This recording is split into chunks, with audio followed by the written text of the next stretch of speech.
So what we'll do, we'll start with someone who's got a piece of new wood with no finishing on it, and when a bit later on we'll go to someone who's got a piece of wood with a finish on it already. They just want to rejuvenate it.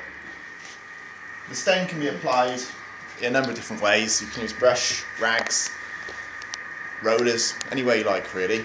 There's lots of different colours of stain as well, so that's quite a personal choice of what colour you want to go for. Sorry, is that the naphtha stain? That's the naphtha stain, yeah. Yeah, that's medium oak, that one.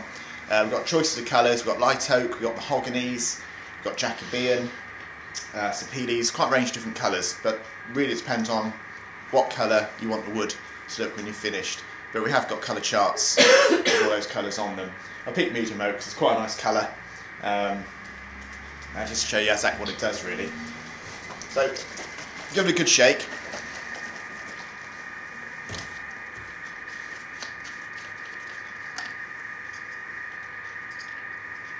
You can either put your brush in and put it onto the wood, and then use a rag to wipe it evenly. But as we're doing a small piece today, we'll just use a rag and wipe it on. If you look at the colour while it's wet, it will be the colour it will go when you put a finish on top. Because it will dry back much lighter.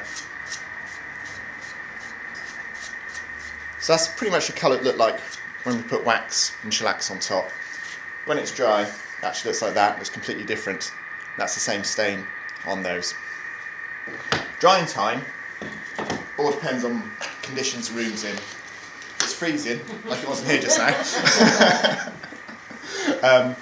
No, what's more important really is a breeze going through. So if you've got a large area, open a window, a couple of windows, get a breeze going through. Drying time varies between a couple of hours up to about 6 to 8 hours. But a small piece like that, it'll be dry in about 10 minutes because it's only a small area, and it's warming up in here quite nicely with all these bodies. So how many coats do you put on? Just the one, yeah, just one coat stain. In true Blue Peter tradition, here's one I did earlier. That stain is now dried over 6 to 8 hours maybe, and it's now perfectly dry, nice and smooth still, no grain raised. And you want to take your shellac. So you've given the container a good shake, you've maybe poured some into a jar, what you want to use, or you can use it straight out of here. Best way to do it is a brush. It contains a very, very fine white powder called a sterate, and what that does, you can imagine if you looked across a piece of wood and you've got valleys going down across there, the white powder fills in those valleys to make it perfectly smooth, so you're not having a rough, open piece of wood. You fill it all up, it's sealed it all in. Just load the brush up, and with the grain, a litre will cover about 6 to 8 square metres. That's all there is to it. 10 minutes to half an hour to dry. And what you want to do then once it has dried, a piece of fine sandpaper or a Scotch-Brite type pad, similar to what you use in the kitchen. You can just denib across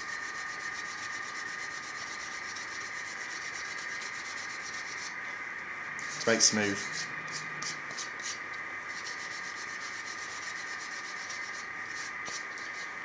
Now if you want a quick basic finish, you can just coat that with a coat of wax.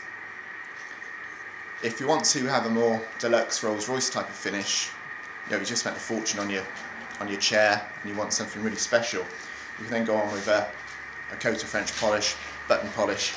Button polish is a different form of shellac. It doesn't contain any of the white powder which fills the grain, and it's brown in tint, so it adds a bit of depth of colour.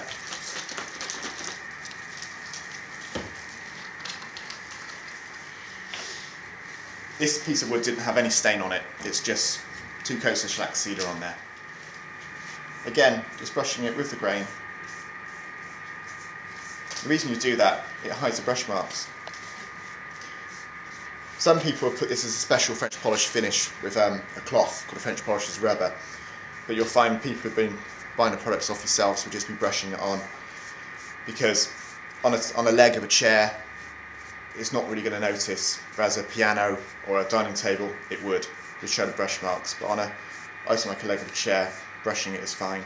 If you're putting that onto a tabletop, I know if you put just the wax on, it doesn't make it like if you were to spill water on it or something. Yes, it will mark. It will mark. Yes, yeah. So is your shellac or your tabletop to stop that from happening? We do a tabletop. You see this is button polish. We do one called tabletop, which contains a resin, which then makes it harder, so it's resistant to heat and alcohol. Yeah. We do another product called Protex, which you can put on top of wax, which puts a thin film of resin to make it waterproof and heatproof. So you've got an option there. But I wouldn't put the Protex on a table leg. No. A bit of over-engineering. But on a table, a coffee table, then it's ideal for that. And Protex is very easy to use. Once you've finished waxing your piece and you've buffed the wax, just put a thin layer of Protex with a cloth over the top, again like with the grain, and leave it to dry, and that's it.